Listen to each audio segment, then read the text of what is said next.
Côte d'Ivoire, les bonnes nouvelles s'accumulent pour Gbagbo. L'ancien président ivoirien veut rentrer auprès des sciences. L'ancien célèbre détenu de La Haye est en train de retrouver tous ses moyens.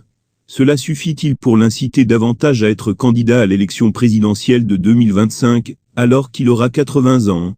Laurent Gbagbo n'imaginait peut-être pas qu'une fois innocenté par la Cour pénale internationale, CPI, il serait aujourd'hui dans un contexte lui assurant un meilleur avenir socio-politique. Tout s'accélère pour le boulanger d'Abidjan. En effet, acquitté par la CPI en 2019, le natif de Gagnoa retourne dans son pays. Il est, dans la foulée, gracié par Alassane Dramane Ouattara, Ado, son successeur en 2020, dans le cadre de la fameuse affaire de braquage de l'Agence nationale de la Banque centrale des États de l'Afrique de l'Ouest, BCEAO. La normalisation de sa situation passe aussi par le fait qu'il laisse le Front populaire ivoirien, FPI, qu'il a fondé à Pascal-Afin-Guessant, son ancien premier ministre devenu son adversaire politique, pour créer et présider le Parti des peuples africains, Côte d'Ivoire, PPACité.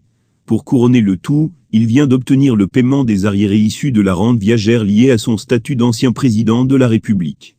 Son compte bancaire est crédité d'un peu plus de 2 milliards de CFA, soit environ 3 millions d'euros. Et ce n'est pas tout. Désormais, le paiement de la rente viagère sera régulier.